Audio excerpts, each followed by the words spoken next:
Because if you look back, like my grandmother and all, all the people in that age group, they were the first generation in their families to be born free.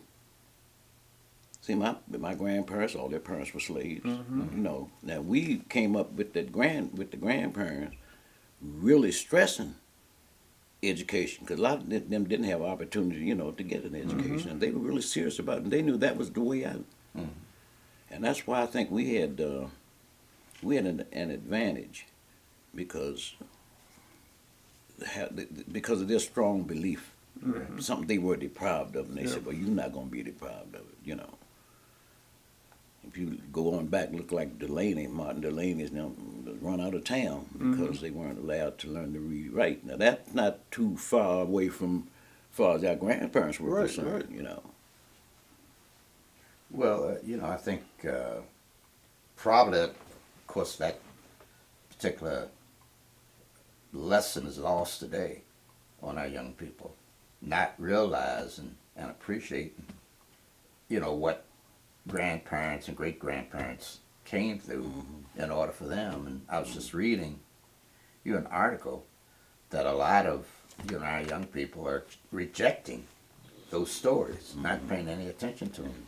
Yeah. So that's the tragedy. That's the price you pay. Yeah. Well, back then we had teachers that sort of remind us of all that stuff. They sort of, even though they didn't have that much education themselves, they had a push, and they wanted to see us excel. They wanted us to be better than they were. Miss Johnson, she wanted us to be better than she did. So did King. He wanted us. They knew. I think they knew their limitation, but they also knew that the sky was the limit for us. Right. Right. And I can understand. They realized the sky was the limit for us. When we finished high school, none of us thought we were going to college. I know. But it must have sunk in because all of us went to college. Where did it come from? I can't figure that out. Nobody's. Like home, our parents didn't say you got to go to college, you got to do this and do that. They didn't say anything about that. My 2 or 3 older brothers dropped out of school and went to military and all. I don't know what it was. That era in between the Emancipation Proclamation, 1865, and that next generation, which would have been our grandparents and all that, something happened in between that, that caused them to, follow through to our generation. Mm-hmm. I don't know what, a lot of research has been done. I like to, to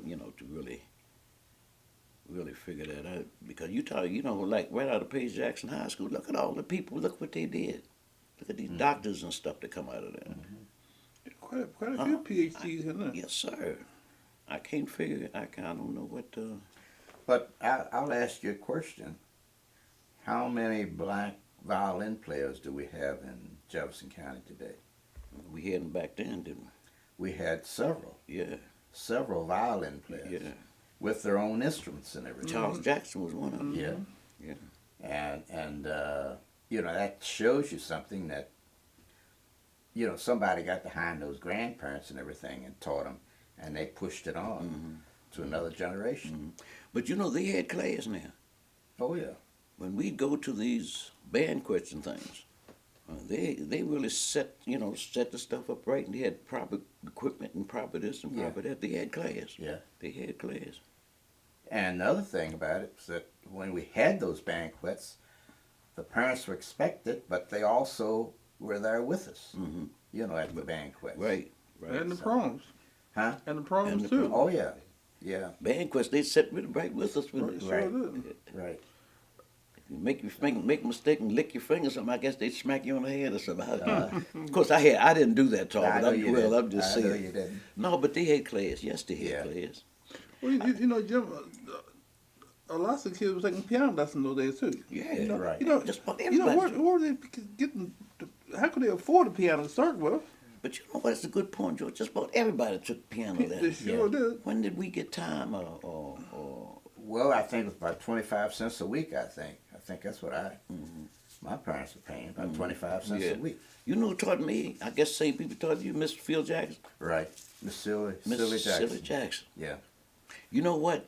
She is the first black female principal in Jefferson County. Oh, yeah. When her husband died, the school board appointed her principal. Really? Yeah. Yes, Oh, I didn't sir. realize we don't have her picture nowhere. That woman she had education, she had class, man.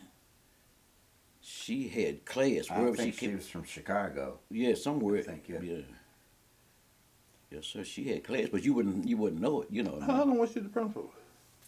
I guess about the second semester will be 1 year until the school closed, I think. Then they found Dr. Wingo. Okay, we need to recognize her. Yeah. The I got first female principal in the county. I got it written down. I got everything about where she was from and everything. She's an educated woman. Mrs. Damage was an educated woman. Yeah.